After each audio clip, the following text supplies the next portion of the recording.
Les invito a abrir la Biblia ahí en Marcos, capítulo 2. Nos había quedado algunos puntos para ver de estos primeros versículos y de este primer episodio que se narra aquí en el capítulo 2 del Evangelio según San Marcos. Así que lo vamos igual a leer todo y vamos a hacer un pequeñito repaso y luego vamos a terminar con el pensamiento que habíamos comenzado hace como 2 domingos atrás. Así que, muy bien, esa es un poquitito la idea. Dice así, Marcos capítulo 2, versículo 1. Entró Jesús otra vez en Capernaum después de algunos días y se oyó que estaba en casa. E inmediatamente se juntaron muchos, de manera que ya no cabía ni aún a la puerta, y le predicaba la palabra. Entonces vinieron a él unos trayendo un paralítico que era cargado por cuatro. Y como no podían acercarse a él a causa de la multitud, descubrieron el techo donde estaba y haciendo una abertura bajaron el lecho en que yacía el paralítico. Al ver Jesús la fe de ellos, dijo al paralítico, Hijo, tus pecados te son perdonados. Estaban allí sentados algunos de los escribas, los cuales cavilaban en sus corazones. ¿Por qué habla este así? Blasfemias dice. ¿Quién puede perdonar pecados sino solo Dios? Y conociendo luego Jesús en su espíritu que cavilaban de esta manera dentro de sí mismos, les dijo, ¿por qué cavilan así en vuestros corazones? ¿Qué es más fácil? ¿Decir al paralítico, tus pecados te son perdonados? ¿O decirle, levántate, toma tu lecho y anda? Pues, para que sepan que el Hijo del Hombre tiene potestad en la tierra para perdonar pecados, dijo al paralítico, a ti te digo, levántate, toma tu lecho y vete a tu casa. Entonces él se levantó enseguida y tomando su lecho salió delante de todos, de manera que todos se asombraron y glorificaron a Dios, diciendo, nunca hemos visto tal cosa. Bien. Eh, por supuesto que nos vamos a repetir todo lo que dijimos el otro domingo acerca de este pasaje, pero sí que una de las primeras cosas que nos llamaba la atención cuando vemos este pasaje era la actitud que habían tenido los amigos del paralítico, ¿no? Entonces nos hacíamos preguntas como, por ejemplo, ¿qué necesitan las personas que me rodean? ¿No? Y cuando miro a la gente que me rodea, eh, y pienso en ellos, ¿qué es lo mejor que yo podría hacer por aquel que me rodea? ¿Qué es lo mejor que yo puedo hacer por mis familiares? ¿Qué es lo mejor que yo puedo hacer por mis compañeros de trabajo? ¿Qué es lo mejor que yo puedo hacer por mis vecinos? Y en realidad, em, visto desde otro lugar, ¿cuál es la mayor necesidad? Si yo pudiera hacer algo por ellos, vamos a cambiar la pregunta. Si yo pudiera hacer algo por estas personas, ¿qué sería lo mejor que yo podría hacer, lo más productivo, lo mejor que podría hacer por mi familia, por mis vecinos, por mis compañeros de trabajo, por mis compañeros de estudio, por la persona que vive al lado mío? El uruguayo típico, típico no, tipo y tradicional, capaz que la respuesta que te puede dar es decirle los números ganadores del 5 de oro, ¿no? O tal vez otros, en ciertas situaciones especiales, podría decir sanarlo. Otra situación podría ser resolverle su situación económica. U otra situación podría ser que encuentre un trabajo. U otra situación, bueno, así podríamos decir tantas cosas. Pero en realidad, así como estos amigos y el mismo paralítico, se cambiaron su perspectiva. Porque humanamente hablando, uno a veces vive en esta tierra y se da cuenta que tiene necesidades, pero aún vive sin saber que la mayor necesidad es llegar a conocer a Jesús. ¿Sí? Y darme cuenta que hay una necesidad que está sobre todas las demás necesidades. Y es la necesidad de que, ¿de dónde? O sea, la respuesta a esta pregunta, ¿dónde voy a pasar mi eternidad? ¿no? Y eso es lo que vemos, sí, que en este pasaje, ¿no? Yo pensaba, ¿qué aprendo del paralítico? ¿No? Tenía necesidades físicas. Era alguna o sea, y tenía necesidades, también pensaba de esta manera, ¿no? Tenía necesidades de las cuales él era consciente que tenía y tenía necesidades de las cuales él no era consciente que tenía. Lo mismo nos pasa con la gente que nos rodea. Nosotros a veces vemos las necesidades que tienen las personas, pero a veces nos olvidamos que la Biblia nos enseña que tanto ellos como yo tenemos una necesidad que a- em, que nos hace a todos iguales. Y es la necesidad de la cual el paralítico se dio cuenta cuando se enfrentó a Jesús. ¿Sí? Ahí tenemos el paralítico enfrentado al Señor y vieron que el paralítico ni siquiera dice nada. El Señor está frente al paralítico y le dice, ahí en el versículo 5, Hijo, tus pecados te son perdonados. Directamente. Y yo me imagino la reacción de ese hombre, aunque uno podría pensar, eh, ¿este hombre entendería lo que el Señor le estaba diciendo? ¿Se habrá dado cuenta o esperaría del Señor esa respuesta? ¿Vieron qué interesante, no? Que el Señor dice que Él viendo la fe de ellos. ¿Y quiénes son ellos? ¿Ellos son solo los amigos? El paralítico no tendría fe. A ver, el paralítico lo agarraron, lo amarraron de pie y mano y lo llevaron. No, él también tenía fe. Vieron que a mí me pasaba al principio también lo mismo. Cuando dice la fe de ellos, pienso en quién, en los cuatro amigos. Pero no era solamente la fe de esos cuatro amigos, era también la fe de él. Y ese paralítico, cuando estaba cara a cara con el Señor, enfrentado al Señor, cuando vio, sí, la mirada de amor del Señor, él debe haber pensado y debe haber visto, porque aparte había escuchado de todos los milagros y cómo era el Señor, su condición, ¿no? Su condición delante de quien estaba ahí, de realmente necesitaba de él. Yo anoté acá, Jesús le cambió la perspectiva de sus necesidades. Fue directo a la raíz de todos los males. ¿Se acuerdan cuando Nicodemo se encontró con el Señor Jesús?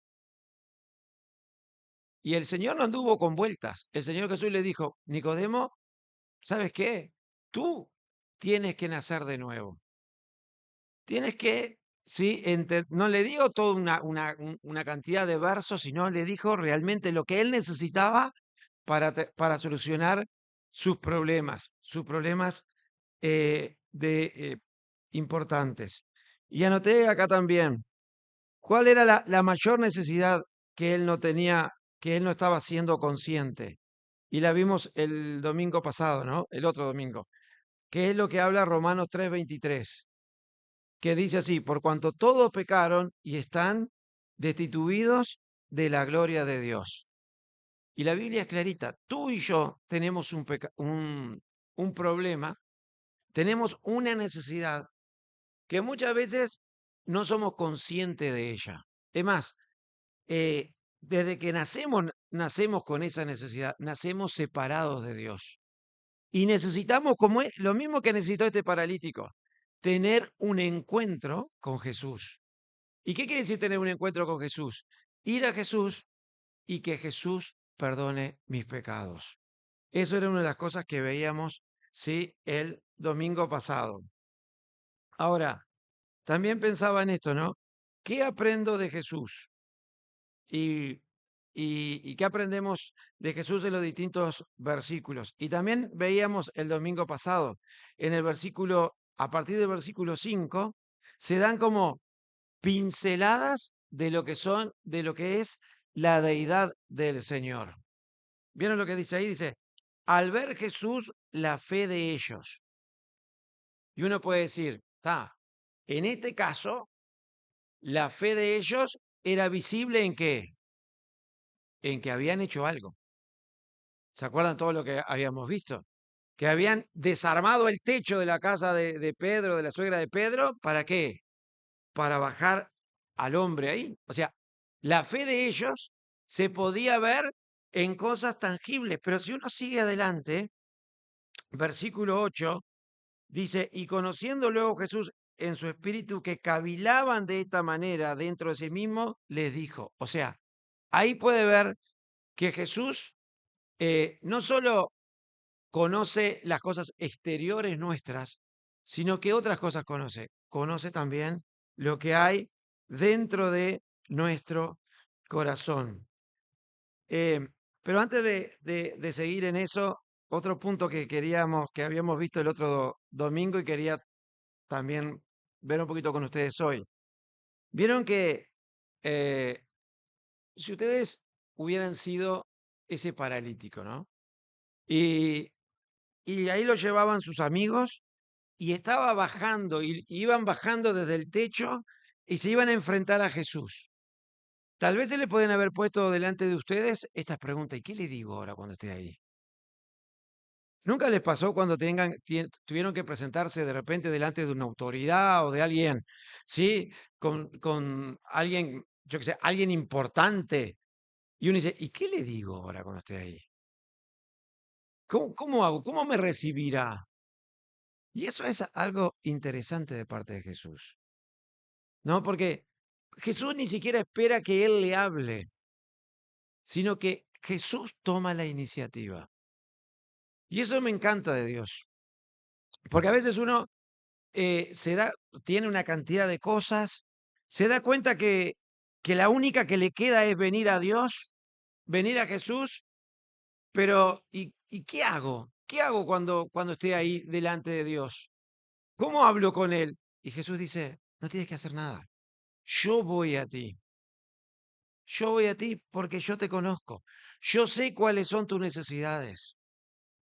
Y Él va a nuestra necesidad principal. Primero, la principal necesidad que tienes es que yo perdone tus pecados.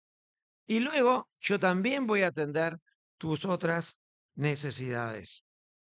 Hay un versículo que está en Juan 8:37 que dice el Señor, el que a mí viene, no le echo fuera. Pero el que a mí viene, ¿con qué? ¿Cómo se acercó este hombre a Jesús?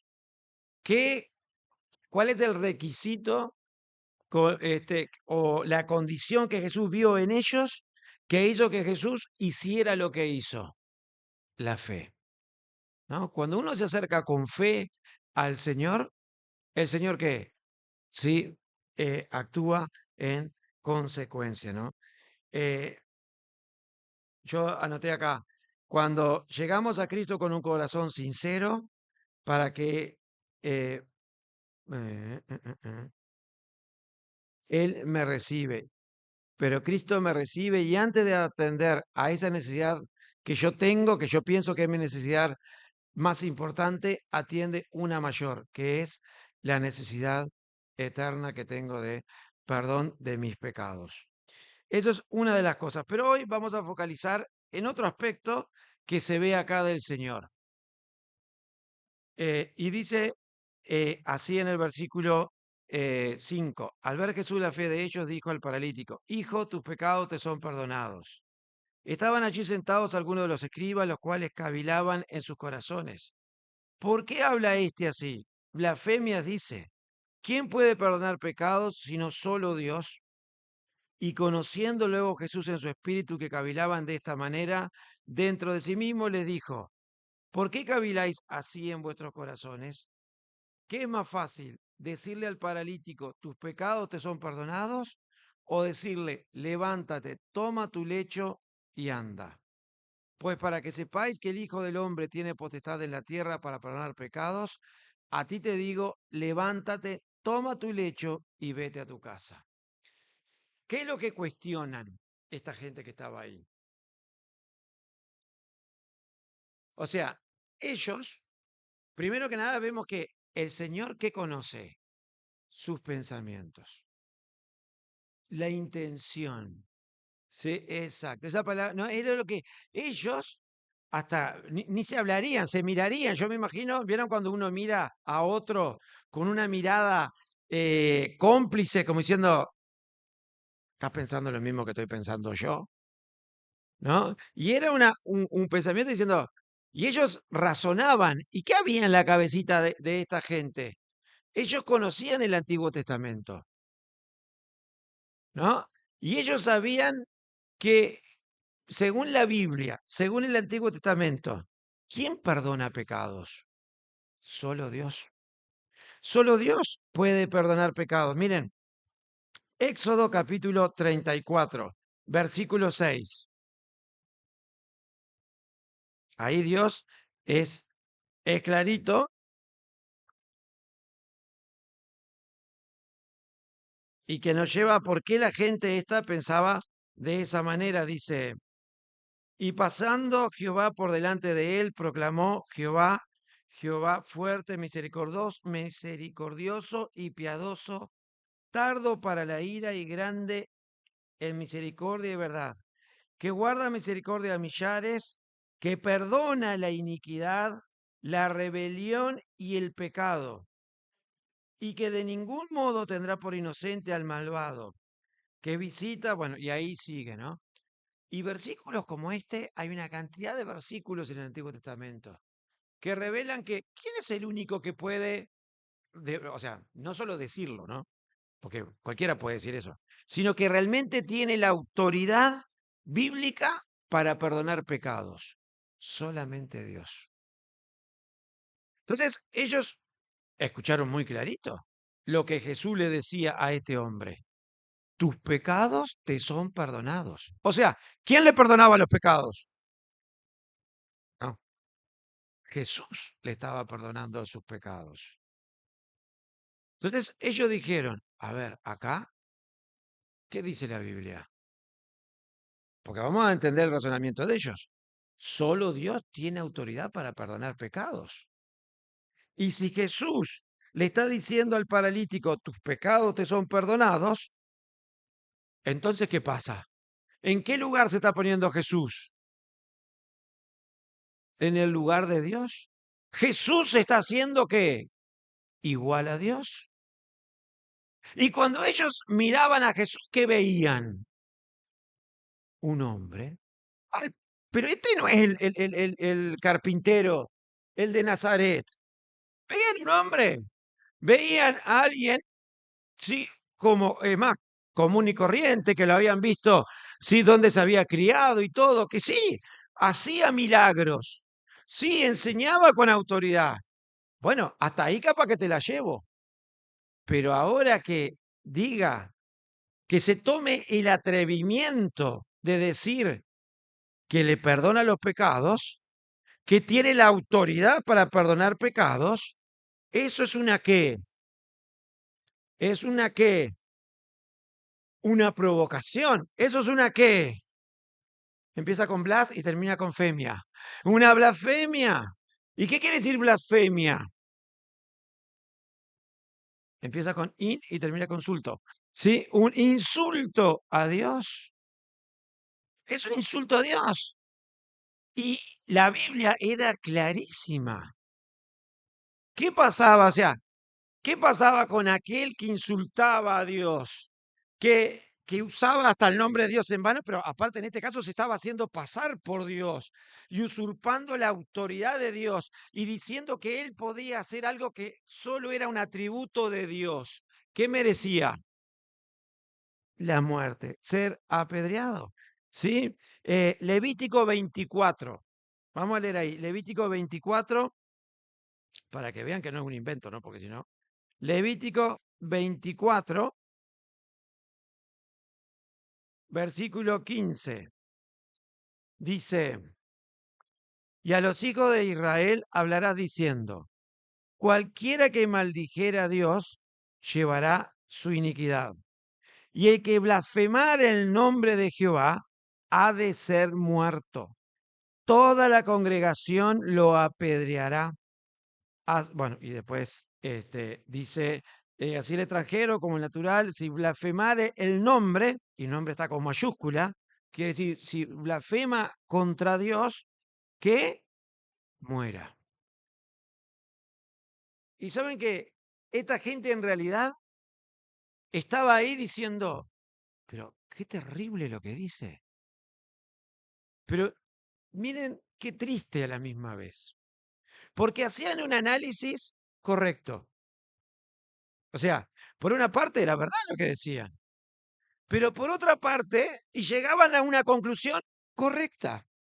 Si Él perdona pecados y tiene la autoridad para hacerlo, entonces tiene que ser que es Dios. Hasta ahí todo bárbaro.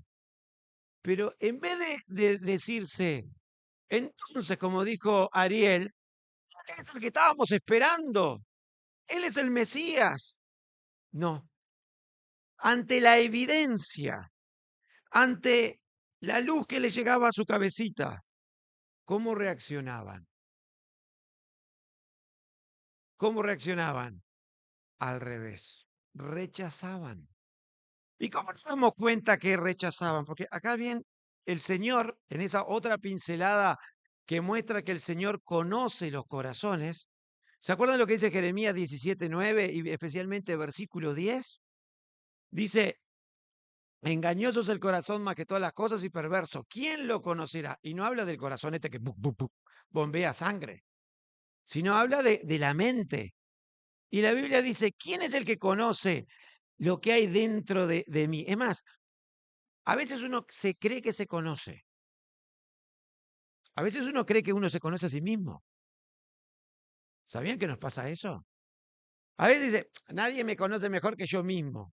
En realidad, ¿saben qué? Los que están al lado nuestro a veces aprenden a conocernos y a descubrir cosas de nosotros que ni siquiera nosotros mismos sabemos que somos así, porque nos tienen que sufrir una cantidad de cosas. Pero hay alguien que realmente nos conoce en profundidad y conoce lo más íntimo de nosotros y realmente conoce nuestras intenciones y conoce aquello de lo cual nosotros a veces tratamos de hacer todo lo posible para que los demás no vean. Conoce lo que hay en el interior más profundo nuestro. Así es Dios. Y hago este paréntesis para decir lo siguiente. Si ustedes conocieran lo que hay en lo más profundo mío, vomitarían. Pero me pasaría lo mismo si yo conociera lo que hay en lo más profundo tuyo. Tengo una mala noticia para decirte. Sí, porque dice la Biblia que nuestra mejor obra, lo mejor tuyo y mío, atiende lo que estoy diciendo, lo dice la Biblia, no Jorge Ragazzo. Lo mejor tuyo y mío, esa mejor obra, eso, lo que te sale mejor, tu mejor intención, atiéndeme, es como un trapo de inmundicia delante de Dios. Qué tremendo, ¿no? Y nosotros los seres humanos, sí, tenemos una idea sobre nosotros mismos, ¿sí? A veces nos amamos tanto a nosotros mismos que nos creemos buenos. Claro, ¿por qué? Porque nos comparamos con otros peores que nosotros. Pero cuando uno se compara delante del Señor y delante de Dios y de su majestuosidad y de su pureza y de su santidad, ¿saben lo que sucede? O lo que tendría cuando uno dimensiona realmente quién es Dios y la santidad de Él. Lean si quieren en su casa Isaías capítulo 6. Ahí estaba Isaías y decía que cuando contempló la majestad de Dios y la santidad de Dios, ¿saben qué palabras dijo? Soy hombre muerto, porque mis ojos han visto a Dios. Porque uno ahí se da cuenta de lo pecador que es, de lo miserable que es. La Biblia dice, no hay nadie bueno, no hay ni siquiera uno. Nadie quiere hacer el bien. Nosotros a veces nos engañamos y pensamos que somos buena gente. Pero ¿saben qué? Eso es satánico. Dios dice que tú y yo, lo mejor nuestro, es como un trapo de inmundicia delante de Dios. Humanamente hablando, si yo dijera esto en la plaza ahora o si yo pongo esto, publico en las redes sociales, me caerían millones de mensajes censurándome y diciéndome, ¿qué estás diciendo, muchacho? Eso es totalmente ¿Antinatural? Claro que es antinatural. Porque humanamente hablando, el ser humano tiene un concepto de sí mismo errado. Se cree bueno. Por eso es que necesitamos entender cómo es que Dios nos ve. Y a ti y a mí Dios nos ve pecadores, alejados de Dios, sin esperanza. Efesios dice, muertos en nuestros delitos y pecados. Y hasta que tú y yo no nos veamos así, condenados, alejados de Dios, no vamos a poder entender lo que Jesús le dice a este hombre como su primera necesidad. Yo me imagino a este paralítico viéndose delante del Señor. Señor, ni merezco. No, porque cuando el Señor lo miró, tal vez se imaginó, me va a sanar. Pero no soy digno de que me sane. No sé qué pensó. Pero estoy seguro que se dio cuenta, ¿no? Ah, tanta cosa tengo. No soy digno de nada, porque en realidad no somos dignos de recibir nada de parte de Dios. Ni hicimos nada para merecer. Dios nos ama por puro amor. Dios muestra su amor para con nosotros en que siendo pecadores, Cristo murió por nosotros. Por ti y por mí. Y el Señor acá dice que los miró.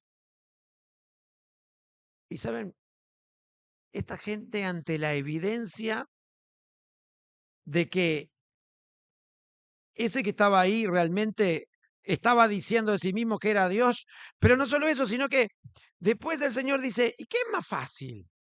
Porque como el Señor entendió, no, el Señor conocía lo que pasaba en sus corazones. Yo me imagino que la gente ahí debe haber quedado como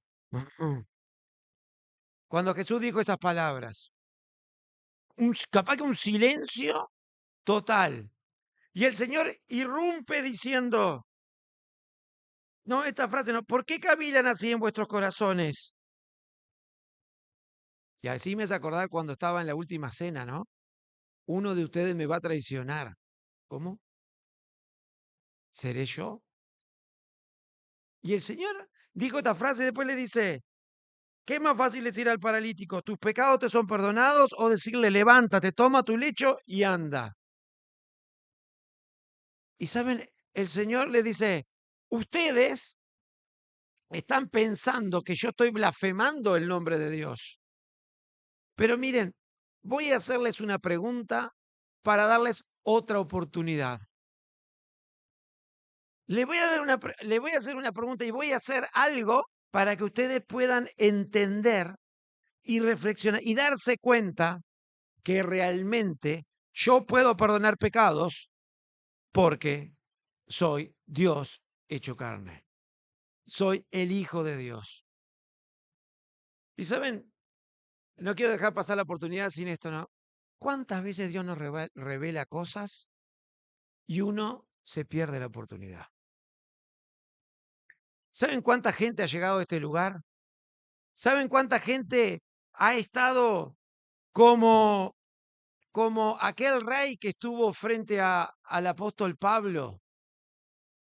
Y el apóstol Pablo le habló acerca de Jesucristo y de lo que Jesucristo hizo. Y este rey le dijo al apóstol Pablo, por poco me persuades a ser cristiano. O como aquel joven que le dijo al Señor Jesús, ¿qué debo hacer para tener vida eterna?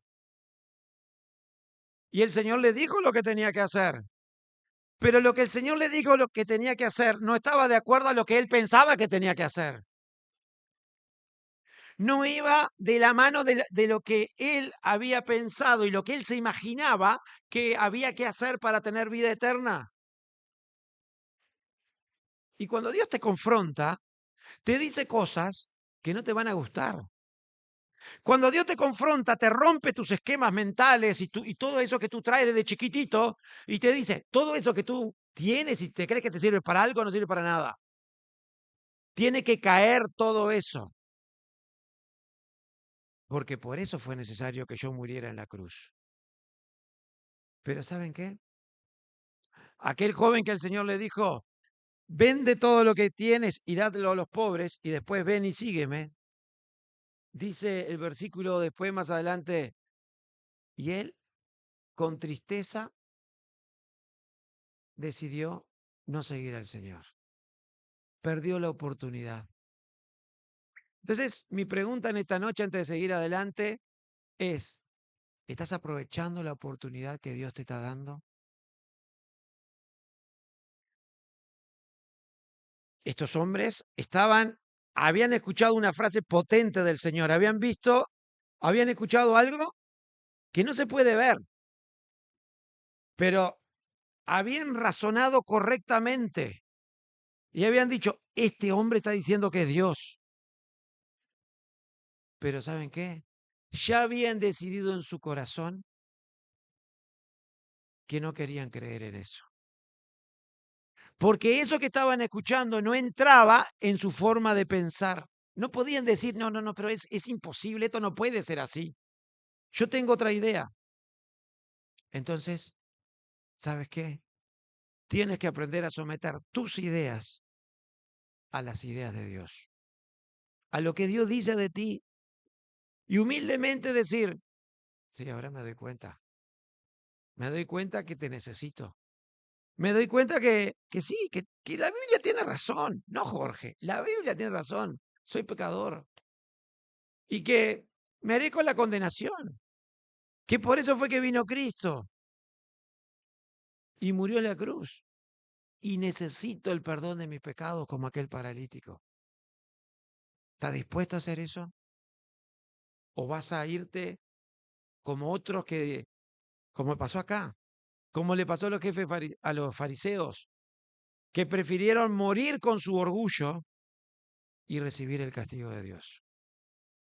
¿Cuánta gente escucha acá en Rocha? En otros lugares. Y como lo que escuchan no es lo que quieren escuchar, sacan a Jesús de sus contactos. Jesús le dice, ustedes piensan que, claro, no se dan cuenta, o sea, nadie puede saber si le perdoné los pecados o no le perdoné los pecados. Bueno, muy bien. Dice, ¿qué es más fácil decir al paralítico, tus pecados te son perdonados? O decirle, levántate, toma tu lecho y anda. Pues para que sepan que el Hijo del Hombre tiene potestad en la tierra para perdonar pecados, a ti te digo, y ahí viene la frase, pero antes quiero decir algo. Quiero decir lo que no quiso decir. ¿Cómo? Jesús no quiso decir que era más fácil perdonar pecados que decirle al paralítico que se levantara, agarrara el lugar donde estaba acostado y se fuera. Porque ¿cuánto le costó a Cristo poder perdonar nuestros pecados? ¿Cuánto le llevó a Jesús, sí, poder perdonar nuestros pecados? ¿Se acuerdan de Getsemaní? Dice ahí que Jesús estaba triste hasta la muerte, que estaba angustiado hasta la muerte. Por eso estaba tan angustiado que su cuerpo reaccionó y tenía un sudor como grandes gotas de sangre caían a tierra. ¿Y qué era lo que hacía al Señor sentirse abatido y triste hasta la muerte? No eran los clavos, no era la corona de espinas, no eran las escupidas de la gente, no era la burla, sino era que Él iba a tener que llevar en la cruz tu pecado y mi pecado. Que Él en la cruz iba a tener que experimentar la separación del Padre para que tú y yo pudiéramos experimentar, si creemos en lo que Él hizo en la cruz, estar para siempre con el Padre. Tremendo. Y ahí está la palabra del Señor cuando dice, Señor, si es posible que pase de mí esta copa. Si hay otra manera de salvar a la humanidad, si hay otra manera de reconciliar a las personas contigo, si hay otra manera de que Jorgito no, de que Jorge, sí, pueda ir al cielo, pero ahí pon tu nombre.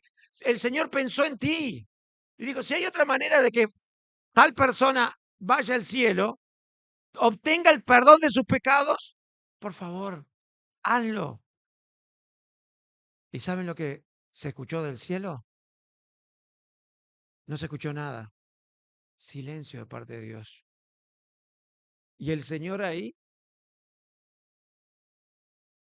siguió adelante. Nos amó, te amó, me amó y siguió adelante. Pero miren, yo noté otros, otros versículos que son tremendos. Déjenme ver dónde están. Bueno, por ahí tenemos uno, o también tenemos, sí, uno que yo siempre repito, ¿no? Cuando Jesús estaba en la cruz, que dijo, Dios mío, ¿por qué me has desamparado? Jesús experimentó, ¿sí? La separación del Padre por amor a ti y a mí. Quiero encontrar esos versículos que había anotado, ¿sí? Y que se me perdieron, pero los tenía por acá, ¿sí? Que hablan acerca de que Él mismo se hizo pecado por amor a ti y a mí. Qué tremendo, ¿no? Entonces, Jesús no estaba diciendo, es más fácil, que es más fácil decir que es más fácil que los pecados sean perdonados, sino que estaba diciendo el Señor Jesús, ¿saben? Le voy a demostrar, o sea, voy a darles la oportunidad de que haciendo algo visible, ustedes puedan entender que si yo logro hacer esto visible, que solo Dios puede hacer, también eso otro que ustedes no pueden ver, también es posible. Porque ¿quién puede hacer el milagro que el Señor hizo ahí con el paralítico? ¿Quién puede sanar a alguien solamente diciéndole las siguientes palabras? ¿Dónde están? Levántate, toma tu lecho y vete a tu casa. ¿Alguien puede hacer eso? ¿No? Y aparte, como dice Roberto acá adelante, ¿qué usó el Señor? ¿Le hace acordar algo eso? Génesis capítulo 1. Una vez más el Señor, porque este pasaje, ¿saben qué? Yo tengo dificultades para explicarlo, pero está lleno de evidencias de que muestran que Jesús no fue solo un simple hombre.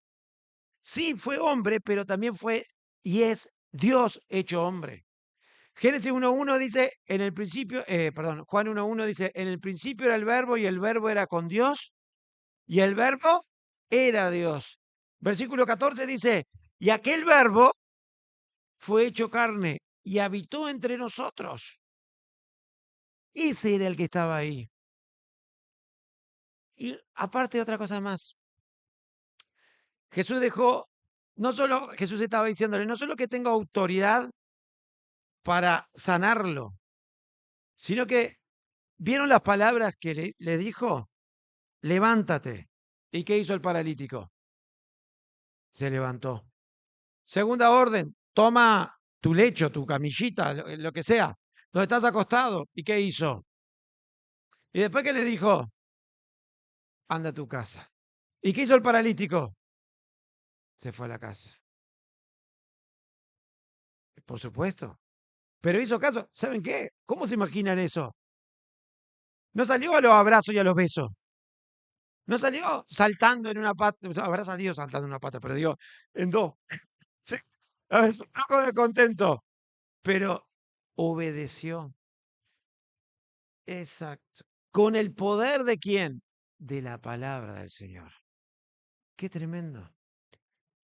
Cuánta evidencia de la deidad del Señor. Y nosotros hoy vemos gente por ahí que anda predicando de que Jesús es un Dios. Pues el primer hombre que logró llegar a ser como Dios. Qué triste, ¿no? Pero ¿Qué pasó con aquellos que estaban escuchando allí? ¿Saben lo que pasó con aquellos fariseos? De a poquito, cuando uno sigue en el Evangelio de Marcos y en todos los evangelios, en vez de usar esto para acercarse al Señor, se fueron endureciendo su corazón. Hasta que llegaron al juicio ese que hicieron contra el Señor Jesús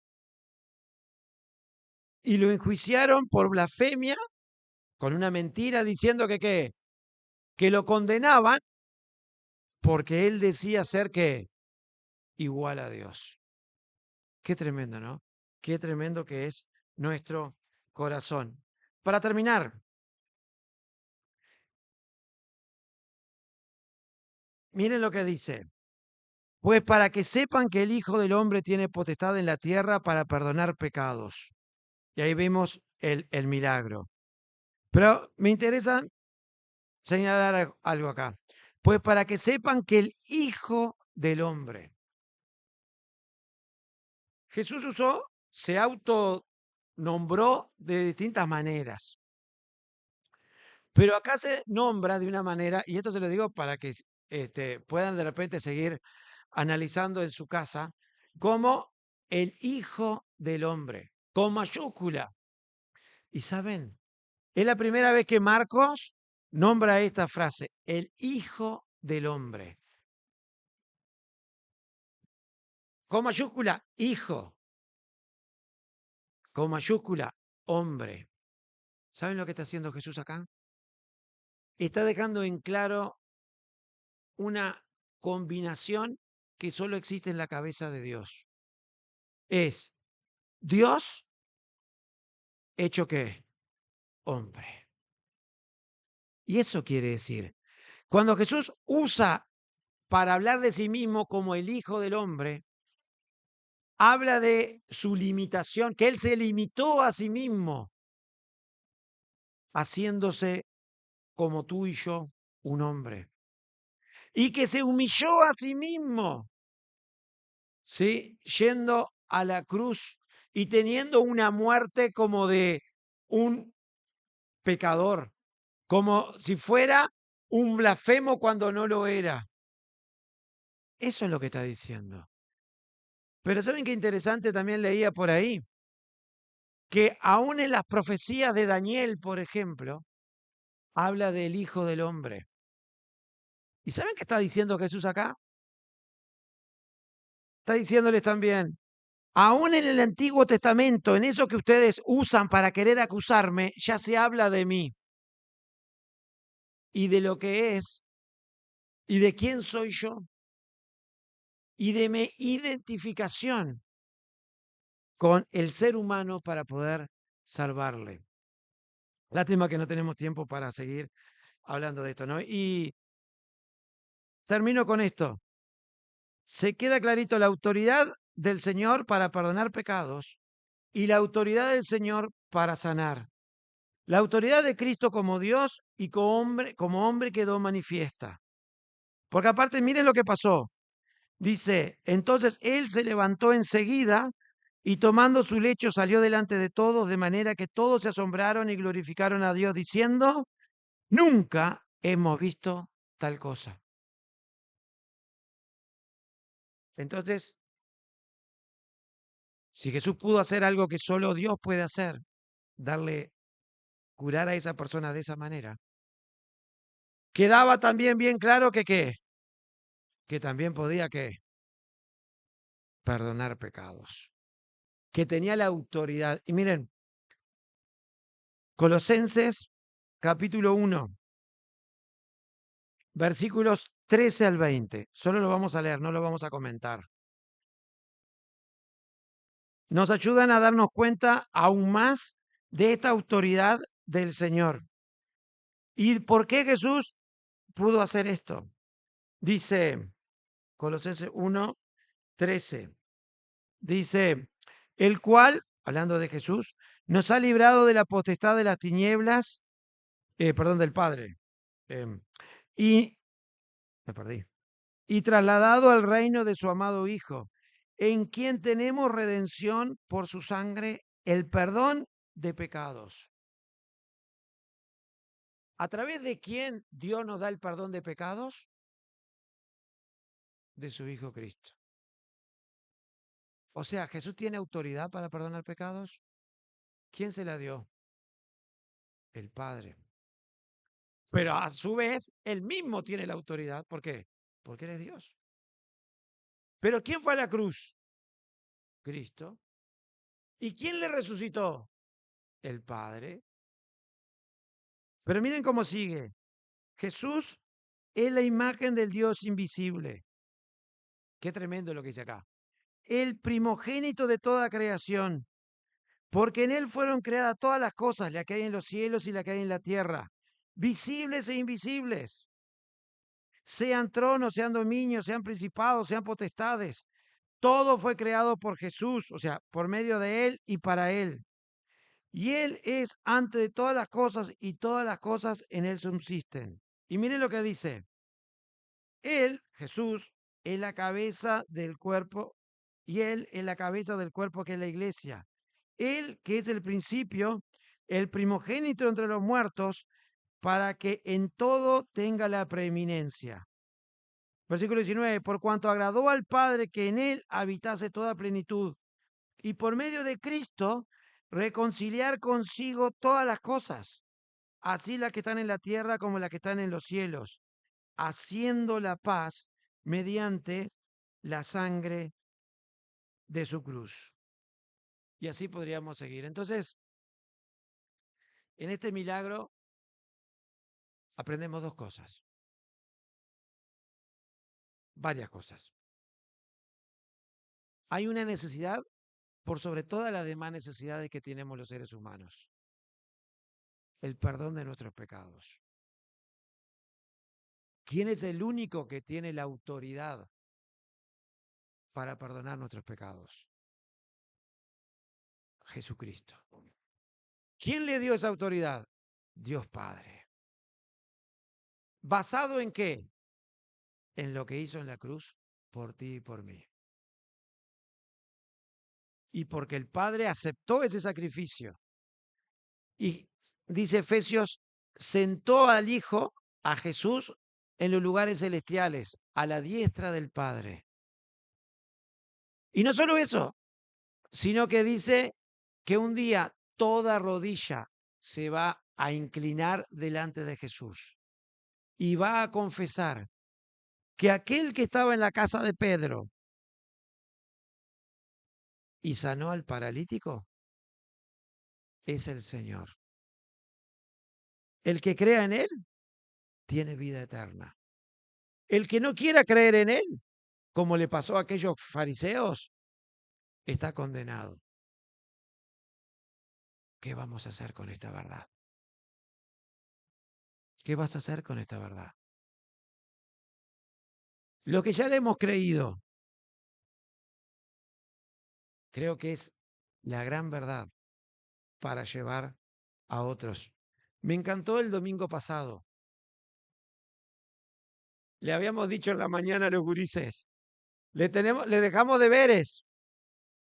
Y varios domingos insistimos en que tenían que contarle a los familiares para que vinieran el domingo de noche, porque aparte era la gran oportunidad para que escucharan hablar de Jesús.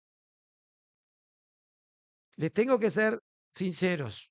Yo oraba a Dios y le decía, Señor, por lo menos trae a una persona. Dios me dio unos cachetazos y me dijo, incrédulo.